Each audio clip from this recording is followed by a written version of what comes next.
नमस्कार, मेरा नाम है आस्था और आप देख रहे हैं दी लल्लन टॉप का डेली फाइनेंशियल बुलेटिन खर्चा पानी। आज खर्चा पानी में बात करेंगे सुप्रीम कोर्ट के एक अहम फैसले की, जिससे डॉक्टरों और दवा कंपनियों की मिली भगत से दवाइयों के दाम बढ़ाने और बेजा मुनाफा कमाने का चलन थम सकता है। हम जानेंगे कि डॉक्टरों और मेडिकल प्रोफेशनल्स पर क्यों पानी की तरह पैसे बहाती हैं दवा कंपनियां।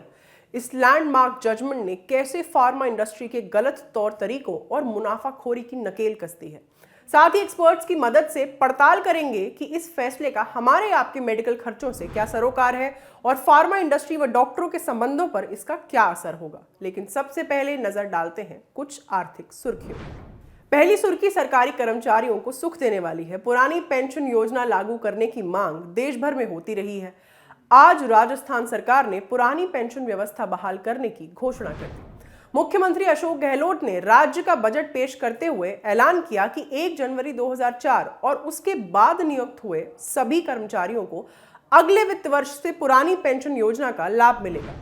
दूसरी सुर्खी पिछले कुछ समय से लगातार गलत कारणों से चर्चा में रही फिनटेक कंपनी भारत पे से आई है। देश की जानी मानी यूनिकॉर्न भारत पे ने अपने को फाउंडर और मैनेजिंग डायरेक्टर अशनीर ग्रोवर की पत्नी माधुरी जैन ग्रोवर को फंड के कथित दुरुपयोग के आरोप में कंपनी से बर्खास्त कर दिया है। उन पर आरोप है कि कंपनी के पैसों का इस्तेमाल अपने ब्यूटी ट्रीटमेंट्स, इलेक्ट्रॉनिक आइटम्स खरीदने और परिवार की फॉरेन ट्रिप्स पर करती थी। अशनीर ग्रोवर पहले से ही विवादों में है। तीसरी सुर्खी देश के सबसे बड़े उद्योगपति और दुनिया के टॉप अमीरों में शुमार मुकेश अंबानी का एक बयान है। रिलायंस इंडस्ट्रीज के चेयरमैन ने दावा किया कि साल 2030 तक भारत दुनिया की तीसरी सबसे बड़ी इकोनॉमी बन जाएगा। उन्होंने कहा कि अगले 8 साल में भारत जीडीपी के मामले में जापान को पीछे छोड़ देगा और अमेरिका व चीन के बाद दुनिया की सबसे बड़ी आर्थिक ताकत होगा। अब लौटते हैं आज की बड़ी खबर पर। सुप्रीम कोर्ट ने कहा कि दवाओं की बिक्री बढ़ाने के लिए दवा कंपनियों द्वारा डॉक्टरों को गिफ्ट, कमीशन और मुफ्त की सेवाएं देना कानूनन प्रतिबंधित है और इस तरह के खर्चों पर कंपनियां टैक्स छूट नहीं ले सकती। कोर्ट ने कहा कि दवा कंपनियों द्वारा डॉक्टरों को किसी भी तरीके से मुफ्त में दिए जाने वाले सोने के सिक्के, फ्रिज, टीवी से लेकर विदेश यात्रा का खर्च उठाने तक के बदले उनसे प्रिस्क्रिप्शन में हेराफेरी कराई जा सकती है। यानी मनचाही कीमत वाली दवाओं की बिक्री बढ़ाने के लिए डॉक्टरों से वही दवाएं लिखवाई जा सकती हैं या उनका प्रचार कराया जा सकता है। हाल में डॉक्टर्स को इस तरह की फ्रीबीज बांटने पर चलन बढ़ा है और दवा कंपनियां इस पर होने वाले अंधाधुंध खर्चों को कारोबारी खर्च यानी बिजनेस एक्सपेंडिचर के रूप में दिखाकर टैक्स छूट ले रही हैं। लेकिन अब सुप्रीम कोर्ट ने साफ कर दिया है कि ऐसे खर्चों पर किसी भी तरह का इनकम टैक्स डिडक्शन नहीं मिल सकता। जस्टिस यूयू ललित और जस्टिस एस रविंद्र भट्ट की बेंच ने एक फार्मा कंपनी की याचिका खारिज करते हुए यह फैसला सुनाया। कंपनी ने अपने हेल्थ सप्लीमेंट्स का प्रचार प्रसार बढ़ाने के लिए मेडिकल प्रैक्टिशनर्स पर करीब 4.7 करोड़ रुपए खर्च किए थे। कंपनी चाहती थी कि इस खर्च पर उसे इनकम टैक्स में डिडक्शन मिले। कोर्ट ने साफ कहा कि इस तरह के खर्चों को इनकम टैक्स एक्ट के सेक्शन 37(1) के तहत डिडक्शन में शामिल नहीं किया जा सकता। यही नहीं, डॉक्टरों और दूसरे मेडिकल प्रैक्टिशनर्स पर इस तरह पैसे खर्च करना और गिफ्ट देना आम कानूनों के तहत भी प्रतिबंधित है। सुप्रीम कोर्ट के इस फैसले का डॉक्टर्स, दवा इंडस्ट्री और पेशेंट्स के लिए क्या मतलब है, हमने टैक्स एक्सपर्ट बिमल जैन की राय जाननी चाहिए। देखिए, ये जो सुप्रीम कोर्ट का जजमेंट आया है ये वाकई बहुत इंपॉर्टेंट है। सबसे पहले अगर हम दवा कंपनी की बात करें, फार्मा कंपनी की बात करें, तो सुप्रीम कोर्ट ने ये कह दिया कि जो भी आप गिफ्ट देते हैं, चाहे वो मॉनिटरी हो चाहे वो नॉन मॉनिटरी हो, तो कई बार मॉनिटरी में आप कैश भी देते हैं, कई बार इंसेंटिव भी देते हैं, कई बार एलसीडी दे दिया, टीवी दे दिया, फ्रिज दे दिया, लैपटॉप दे दिया, और कई बार आप उनको टूर कराते हैं, डोमेस्टिक टूर और इंटरनेशनल टूर। और ये आप देते क्यों हैं? जिससे आपकी सेल्स का प्रमोशन हो। और इनवेरिएबली क्या करते हैं, ये जो भी आपने दिया, गिफ्ट आइटम जो भी दिए, इसकी कॉस्टिंग आप प्राइसिंग ऑफ मेडिसिन में डाल देते हैं। ऑनरेबल सुप्रीम कोर्ट ने कहा कि ये प्रोहिबिटेड है। ये कोई ऑफेंस तो नहीं है, ये मान लिया सुप्रीम कोर्ट ने, कोई ऑफेंस नहीं है, फार्मा कंपनी दे सकती है, लेकिन आप इसे बिजनेस एक्सपेंडिचर नहीं मान सकते। और उन्हें कहा ये प्रोहिबिटेड है by regulation by medical council of India. इन्हें स्पेसिफिकली कह दिया और मेडिकल काउंसिल के जो professional conduct, etiquette and ethics है, रेगुलेशन 2002, उसमें क्लियरली डिफाइंड है कि जो मेडिकल प्रैक्टिशनर हैं, जो डॉक्टर्स हैं, वो इस तरह की कोई गिफ्ट नहीं लेंगे। तो यानी प्रोहिबिटेड बाय लॉ है। जब कोई चीज प्रोहिबिटेड बाय लॉ है तो उसके लिए जो भी एक्सपेंसेस फार्मा कंपनी इंकर्ड करती है उसको बिजनेस एक्सपेंडिचर नहीं माना जाएगा, यानी आपको उसका डिडक्शन नहीं मिलेगा, पहली बात। अब जब फार्मा कंपनी को इसकी बेनिफिट नहीं मिलेगी तो क्या होगा, ये प्रोहिबिटेड बाय लॉ जो सुप्रीम कोर्ट ने कह दिया, तो यानी आने वाले टाइम में सुप्रीम कोर्ट का लैंडमार्क जजमेंट है, इससे ये होगा कि फार्मा कंपनी जो भी गिफ्ट देती थी वो अब उनका देना कम हो जाएगा, बंद हो जाएगा। तो उसकी जो कॉस्टिंग और प्राइसिंग होती थी, जो वो मेडिसिन की प्राइस में डाल देते थे, वो कम होगी। यानी अगर मेडिसिन की प्राइस कम होगी तो जो पेशेंट है, जो वो मेडिसिन खरीदता है, उसको लोअर प्राइस पे वो मेडिसिन मिलेगी। सो अल्टीमेटली आप देखिए ये लोग करते क्या, फार्मा कंपनी ने गिफ्ट दिया, गिफ्ट देने के बाद सेल्स प्रमोशन करते हैं और प्राइसेस इतने हाई कर देते हैं मेडिसिन के, कई बार आम आदमी के लिए अफोर्डेबल नहीं हो पाता। तो पेशेंट के लिए प्राइसिंग कॉम्पिटिटिव होगी। अब डॉक्टर्स के एंड पे आते हैं, क्या डॉक्टर्स इस गिफ्ट पे डिपेंडेंट हैं? मेरे हिसाब से नहीं, उनको लेना भी नहीं चाहिए। उनके मेडिकल काउंसिल जो प्रोफेशनल कंडक्ट के रेगुलेशन में लिखा हुआ है, दे आर बीइंग रिस्ट्रेन्ड, उन्हें लेना नहीं चाहिए। तो वो क्यों लेते हैं? जो उनके प्रोफेशनल कंडक्ट में अलाउबल नहीं है, उन्हें लेना भी नहीं चाहिए। तो आने वाले टाइम में जो प्रैक्टिस थी कि हमने टीवी दे दिया, फ्रीज दे दिया, लैपटॉप दे दिया, हमने डोमेस्टिक टूर करा दिया, इंटरनेशनल टूर पे ले गए मेडिकल कॉन्फ्रेंस के नाम पे, ये सब अब आने वाले टाइम में कम हो जाएंगी। ये मेरी पहली रीडिंग है सुप्रीम कोर्ट जजमेंट के ऊपर। कोर्ट ने सरकार की ओर से पेश additional solicitor general Sanjay Jain की ये दलील स्वीकार की कि डॉक्टरों को फ्री में चीजें देना अपराध की श्रेणी में नहीं आता, लेकिन मेडिकल काउंसिल ऑफ इंडिया के नियमों के तहत भी यह प्रतिबंधित है। उन्हें इस आधार पर इनकम टैक्स में छूट कतई नहीं मिल सकती। बेंच की ओर से फैसला लिखने वाले जस्टिस भट्ट ने कहा, फ्री में दी गई चीजें तकनीकी तौर पर फ्री नहीं होती। सामान्य तौर पर मुफ्त की इन चीजों की कीमत दवा में शामिल होती है, जिससे उनकी कीमत बढ़ जाती है। डॉक्टर का अपने मरीज के साथ विश्वास का रिश्ता होता है। मरीज के इलाज में एक डॉक्टर की राय अंतिम मानी जाती है। उसने जो लिख दिया उसे लेना ही है, चाहे मरीज उसका खर्च उठा पाने की हालत में हो या ना हो। किसी को भी गलत काम से मुनाफा कमाने की इजाजत नहीं होनी चाहिए। शीर्ष अदालत ने ये कमेंट एपेक्स लेबोरेटरीज के मद्रास हाईकोर्ट के आदेश को चुनौती देने वाली याचिका पर किए। हाईकोर्ट ने कंपनी की याचिका पर इनकम टैक्स अफसरों के फैसले में दखल देने से इनकार कर दिया था। इनकम टैक्स डिपार्टमेंट ने कंपनी को इस तरह के खर्चों पर टैक्स कटौती देने से मना कर दिया था और अब सुप्रीम कोर्ट ने अपनी व्याख्या के साथ इस पर मुहर लगा दी है। कोर्ट की ये टिप्पणी काफी मायने रखती है कि मुफ्त में दी जाने वाली इन चीजों की कीमत मरीजों को उठानी पड़ती है और ये चलन ठीक नहीं।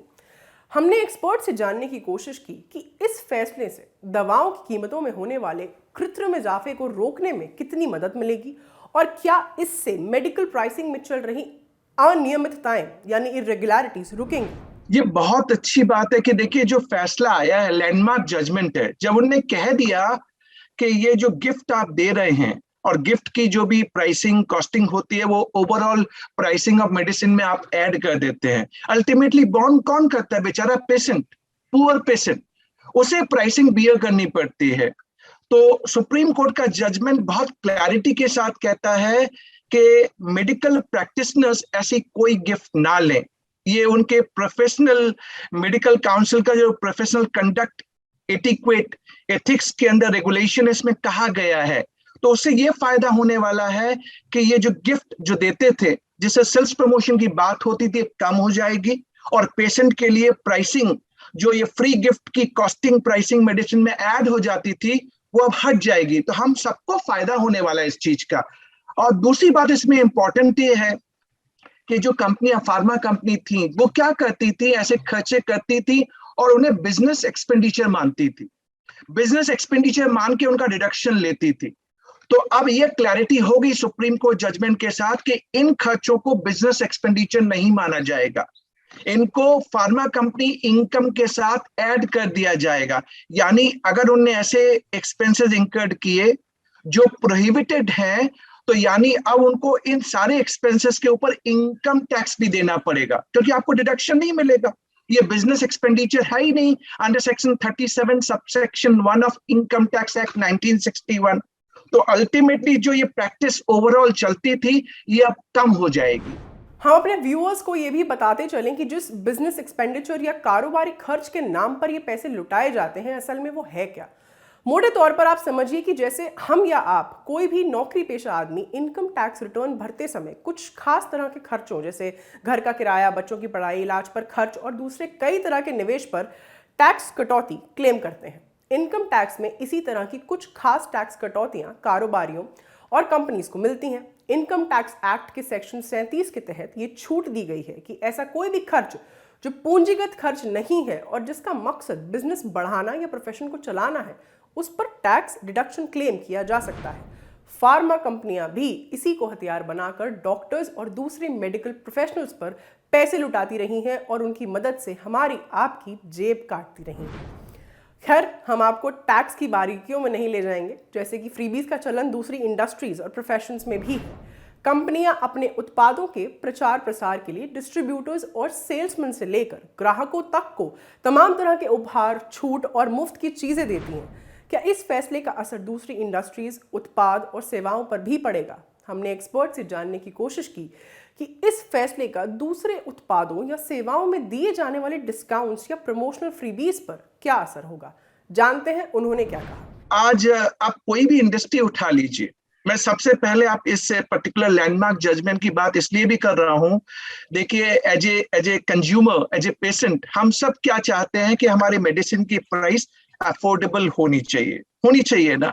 अब कैसे होगी अगर आप ये फ्री गिफ्ट का प्रोसेस डाल देंगे, सेल्स प्रमोशन के नाम पे आप प्राइसिंग बढ़ाते रहेंगे और ब्रांडिंग करते हैं आप प्रोडक्ट की, जिसकी एडवर्टाइजमेंट वगैरह आती है। तो देखिए, आज आम आदमी के लिए प्रॉब्लम क्या होती है कि जब वो मेडिसिन बाजार से लेने के लिए जाता है, मार्केट से लेता है। आप पहले प्राइवेट हॉस्पिटल की बात ले लीजिए।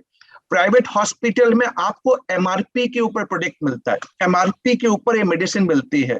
यानी एमआरपी आपकी इतनी हायर रेंज पे होती है जिसमें सारे कॉस्टिंग, सारे खर्चे ऐड किए हुए होते हैं, तो पेशेंट बेचारा इसको अफोर्ड नहीं कर पाता। और इसी प्रोडक्ट को आप बाहर में लीजिए, आप तो कितने मेडिकल ऐप आ गए हैं जहां से आप मेडिसिन खरीद सकते हैं, वहां 10%, 20% डिस्काउंट मिलता है। इस लैंडमार्क जजमेंट को आप सिंपल ये मत समझिए कि ऑनरेबल सुप्रीम कोर्ट ने ये कह दिया कि इसको हम बिजनेस एक्सपेंडिचर नहीं मानेंगे, ये फार्मा कंपनी की इनकम के साथ ऐड हो जाएगा। इसका इंपैक्ट इतना ही नहीं, इसका इंपैक्ट बहुत बड़ा है। आज हम सब जेनेरिक मेडिसिन की बात कर रहे हैं, हम सब ये चाहते हैं जो हम मेडिसिन बाय करते हैं वो अफोर्डेबल हो, और उसमें इतना फिगर आप बाहर से खरीदते हैं तो आपको 10%, 20% डिस्काउंट मिलता है। हॉस्पिटल में आपको एमआरपी के ऊपर लेने पड़ती है। तो कुछ जो हमारे रेगुलेटर हैं मेडिकल प्रोफेशन में, उनको अब प्रोएक्टिव होना पड़ेगा। उनको ये देखना पड़ेगा, आज generic medicine and drugs market में है, पर आप जाइए, डॉक्टर्स उसी मेडिसिन को प्रिस्क्राइब करते हैं जिसके लिए फार्मा कंपनी उनको प्रमोट करती है, उनसे कहती है कि देखिए आप ये इंसेंटिव लीजिए, ये फ्री वेज आपका हम इंटरनेशनल टूर करा देंगे फॉर मेडिकल कॉन्फ्रेंस। ये सब चीजें जब खत्म होंगी तो उसकी कॉस्टिंग खत्म होगी, उसका जो ओवरऑल इम्पैक्ट मेरी प्राइसिंग पे आता था वो खत्म होगा। तो आने वाले टाइम में जो हम मेडिसिन की एकदम इफेक्टिव प्राइसिंग, मैं तो यहाँ पे आपसे डिस्कस नहीं कर रहा, लेकिन आप देखिए इवन एक हम मेडिकल ग्लोव्स लेते हैं, आप हॉस्पिटल में देखिए उसकी प्राइसिंग क्या है एमआरपी के ऊपर, जबकि मार्केट में वो आपको 110 प्राइस पे मिल जाएगी। सॉरी टू से, बट ये आज की रियलिटी है। तो हमारे रेगुलेटर जो मेडिकल लाइन में है, उन्हें आगे आना चाहिए, उन्हें ये देखना चाहिए पब्लिक पॉलिसी क्या है, हमारे पब्लिक के लिए क्या एडवांटेज होने वाला है। तो इस सुप्रीम कोर्ट के जजमेंट से ये बहुत बड़ा इंपैक्ट आने वाला है कि जो फ्री गिफ्ट हम सेल्स प्रमोशन के नाम से डॉक्टर्स को दिया करते थे, अब ये बिजनेस एक्सपेंडिचर नहीं होगा। क्योंकि आपने मुझसे पूछा इसका इंपैक्ट अदर इंडस्ट्री के ऊपर कैसे आने वाला है, तो देखिए अदर इंडस्ट्रीज में भी हम प्रमोशनल आइटम देते हैं सेल्स प्रमोशन के लिए। बट जीएसटी में स्पेसिफिक एक प्रोविजन है under section 17 subsection 5 clause H of CGST act कि अगर आप कोई गिफ्ट देते हैं तो उस गिफ्ट के ऊपर जो भी आपने जीएसटी पे किया हुआ है उसकी क्रेडिट नहीं मिलती, उसकी क्रेडिट नहीं मिलती even though in the course of furtherance of business. तो सुप्रीम कोर्ट ने इस जजमेंट में कहा कि फार्मा कंपनी जो गिफ्ट देती हैं वो कोई ऑफेंस तो नहीं है बट प्रोहिबिटेड है। प्रोहिबिटेड कहां से? क्योंकि regulation of medical council of India ने कहा है कि मेडिकल प्रैक्टिशनर्स इस तरह की कोई गिफ्ट नहीं ले सकते। तो इस जजमेंट का इंपैक्ट फार्मा कंपनी के लिए है, बट अगर आप देखें ओवरऑल जो हमारी इंडस्ट्री है जिसमें हम फ्री गिफ्ट देते हैं सेल्स प्रमोशन के नाम से, तो हमें देखना पड़ेगा कई प्रैक्टिशनर्स ऐसे हैं, जैसे मेडिकल की हमने लाइन ले ली, इंजीनियरिंग भी हो सकती है, अदर लाइन भी हो सकते हैं जहां पे उनके रेगुलेशन के हिसाब से ये रेस्ट्रिक्टेड हो, प्रोहिबिटेड हो। ऐसे केस में इस गिफ्ट को बंद करना पड़ेगा। इसकी कॉस्टिंग प्राइसिंग जो हम ओवरऑल प्रोडक्ट के ऊपर डाल देते हैं उसको कम करना पड़ेगा, अफोर्डेबल करना पड़ेगा। इवन डॉक्टर्स अब चूंकि उनको प्रिस्क्रिप्शन में वही मेडिसिन नहीं डालनी है जो फार्मा कंपनी चाहती है, तो उनके लिए भी एक ओपन विंडो होगी कि वो अब देखें कि रीजनेबली और करेक्टली उनको कौन सी मेडिसिन प्रिस्क्राइब करनी है जो पेशेंट अपने आप बियर कर सके, उसकी प्राइसिंग उसके लिए अफोर्डेबल हो। तो ओवरऑल अगर गिफ्ट भी अगर आप अदर सेक्टर में देखें तो उस गिफ्ट के ऊपर जीएसटी की क्रेडिट भी नहीं मिलती। फार्मा इंडस्ट्री में फ्रीबीज का विवाद नया नहीं है। देश की कई निचली अदालतों और एपेलेट ट्राइब्यूनल्स में याचिकाओं की भरमार रही है। इस पर कई ट्राइब्यूनल्स ने पहले भी फैसले सुनाए थे। विवाद कितना गहरा और महत्वपूर्ण है इसका अंदाजा इस बात से लगाइए कि सुप्रीम कोर्ट का फैसला आने से पहले ही इसी महीने आए केंद्रीय बजट में इस पर चिंता जताई गई थी और फाइनेंस बिल में ऐसे खर्चों पर लगाम कसने की बात भी कही गई है। अब जब सुप्रीम कोर्ट ने साफ तौर पर इसे एक विसंगति माना है, क्या सरकार इस पर कोई और ठोस कदम उठाएगी? क्या पॉलिसीज में कोई बदलाव होगा? अस्पताल, पैथ लैब से लेकर डॉक्टरों के चक्कर काटते मरीजों का शोषण थमे? क्या इस दिशा में कुछ नई पहल होगी? हमने एक बार फिर एक्सपर्ट का नजरिया जानना चाहा। मेरा विशेष नजरिया ये रहेगा कि ये सुप्रीम कोर्ट का जजमेंट एक लैंडमार्क जजमेंट होने वाला है। इस बार के यूनियन बजट 2022 में ऑनरेबल फाइनेंस मिनिस्टर ने भी इस बात को कहा है।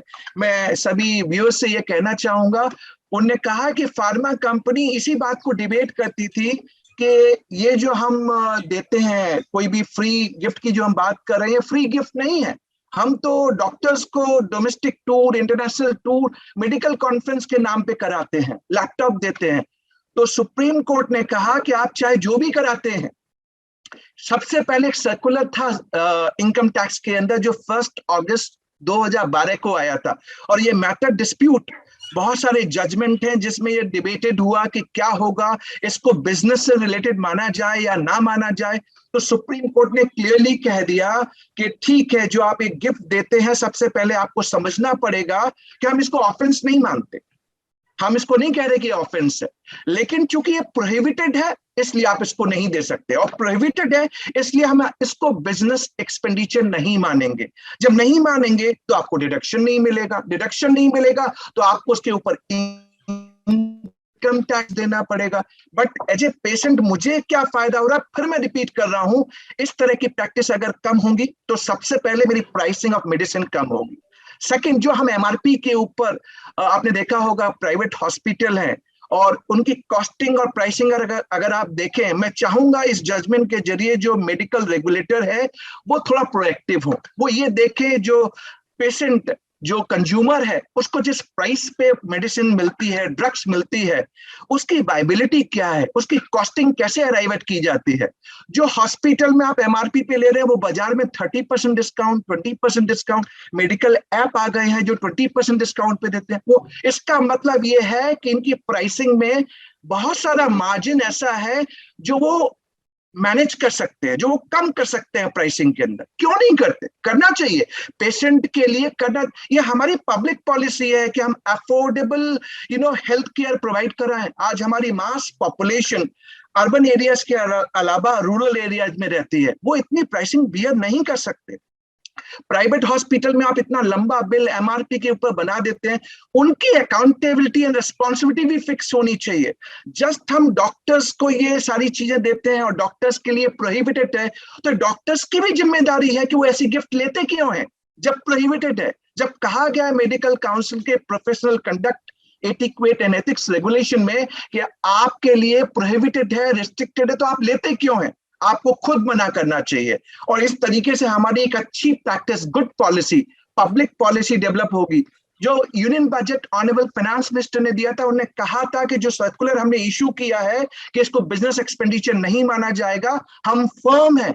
तो यानी जस्ट बजट आया, बजट में ये डॉक्यूमेंट, अगर आप फाइनेंस बिल 2022-23 देखेंगे, उनने सारी चीजें उसके अंदर डाली हैं और अब ये जजमेंट आ गया है। तो इससे ये सियोरिटी तो हो गई कि आप ऐसी कोई चीज गिफ्ट में मत दीजिए जो प्रोहिबिटेड बाय लॉ हो। और उस बंदे से भी मैं बोलूंगा, चाहे वो मेडिकल प्रैक्टिशनर्स हो या जो दवाइयों की दुकान चलाते हैं, उनसे भी ये बोलूंगा कि प्लीज आप पब्लिक पॉलिसी को देखिए, जो हमारे लिए बड़ा रीजन है, नेशन देखिए, आम आदमी को देखिए, जिसको आप एक कम से कम प्राइस पे अफोर्ड कर सकते हैं। अगर हम सब मिलकर एक साथ कॉन्ट्रीब्यूट करेंगे तो बिल्कुल जो हमारा पर्पज है कि हेल्थ केयर को हम अफोर्डेबल बना दें, जिसको हर आदमी अवेल कर सके, उसकी प्राइसिंग को हम इफेक्टिव कर दें। जेनेरिक मेडिसिन, आप प्राइसिंग का डिफरेंस देख लीजिए। जेनेरिक मेडिसिन की जब प्राइसिंग देखेंगे आप नॉर्मल मेडिसिन से, आपको बहुत डिफरेंस नजर आएगा। आज तक मुझे नहीं समझ में आया कि ये जो नॉर्मल जो बाजार में ब्रांडेड मेडिसिन बिकती हैं, जिसकी इतनी एडवर्टाइजमेंट होती है, जिसकी एडवर्टाइजमेंट के कॉस्ट, इस तरह की गिफ्ट के कॉस्ट आप ओवरऑल प्राइसिंग में डाल देते हैं, इसकी क्या यूटिलिटी है? अगर मेडिसिन अच्छी है तो पेशेंट को हेल्प करेगी। आप अफोर्डेबल करवाइए, कॉम्पिटिटिव करवाइए, प्राइसिंग को आप ऐसे लेवल पे लाइए जो रीजनेबल हो। एमआरपी बेस्ड आप किसी भी प्राइवेट हॉस्पिटल में जाइए, सॉरी टू से मैं इतनी बार रिपीट कर रहा हूं, मैं उन पेशेंट के लिए रिपीट कर रहा हूं जो बेचारा कई बार पैसे नहीं होते और दर दर भटक रहा होता है। इवन इंश्योरेंस कंपनियां, आप जाइए, अगर आप हॉस्पिटल में भर्ती होते हैं तो वहां 2 मोड चलते हैं, आप कैश में पे करेंगे या इंश्योरेंस क्लेम आपने लिया हुआ है। अगर इंश्योरेंस क्लेम लिया हुआ है तो पूरा प्रॉपर एमआरपी बेस पे चलता है। ये सारी जो प्रैक्टिस चल रही है, इसके पीछे का ढांचा क्या है, हम सबको देखना पड़ेगा। मैं मेडिकल काउंसिल से भी रिक्वेस्ट करूंगा कि ये तो सुप्रीम कोर्ट का जजमेंट फ्री गिफ्ट के ऊपर आया, जिसको उन्होंने कह दिया प्रोहिबिटेड है, बिजनेस एक्सपेंडिचर नहीं माना जाएगा। बट इसके साथ एक बहुत बड़ा क्वेश्चन हम सबके लिए है कि जो प्राइसिंग होती है हमारी मेडिसिन की, ड्रग्स की, इसको अफोर्डेबल कैसे हम करवाएंगे, कैसे हम आदमी को पहुंचाएंगे, कैसे पब्लिक पॉलिसी को स्ट्रेंथन करेंगे। और हमारी हेल्थ केयर जिसमें हम सब आते हैं, इतनी बड़ी पॉपुलेशन, 130 करोड़ की हमारी पॉपुलेशन है, कितने लोग हमारे रूरल एरिया से आते हैं जो इतनी प्राइसिंग अफोर्ड नहीं कर सकते। मेरे लिए एक अच्छा जजमेंट और आने वाले टाइम में eye opener for all of us together. और चलते चलते शेयर बाजारों पर एक नजर। यूक्रेन को लेकर पैदा हुआ जंगी माहौल शेयर बाजारों पर हावी है। आज भारी उतार चढ़ाव के बीच भारतीय शेयर बाजार लगातार छठे दिन गिरकर बंद हुए। सेंसेक्स 68 अंक नीचे 57,232 और निफ्टी 28 अंक गिरकर 17,063 पर बंद हुए। हालांकि आज सुबह से ही बाजारों में तेजी देखी जा रही थी और एक समय सेंसेक्स करीब 500 अंक ऊपर चढ़ गया था।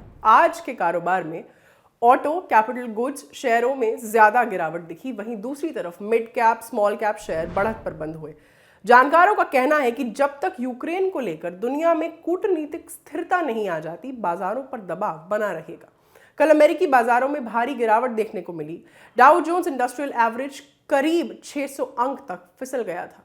तो ये था आज का खर्चा पानी। ख्याल रखिए। नमस्कार। क्रिप्टो मार्केट की नब्ज और घटती बढ़ती धड़कनें, कमाई के रास्ते की ढेर सारी अड़चनें, कैसे होता है नफा और नुकसान, क्यों होता है एक इन्वेस्टर परेशान, घर बैठे कैसे कर सकते हैं क्रिप्टो माइनिंग, वर्चुअल गेमिंग के कायदे और मेटावर्स की दुनिया की शाइनिंग, सुलझाएंगे सब, चाहे हो NFT वाले डिजिटल आर्टवर्क्स का संसार या लगता हो क्रिप्टो रेगुलेशन का झंझट अपार। बदल रही है दुनिया तो न रहिए सोते, लगाइए ज्ञान धारा के गोते। फिर एक बार क्रिप्टो करेंसी की क्लास शानदार, एक नया पैसा सीजन 2 16 फरवरी से हर बुधवार और रविवार दोपहर 12 बजे।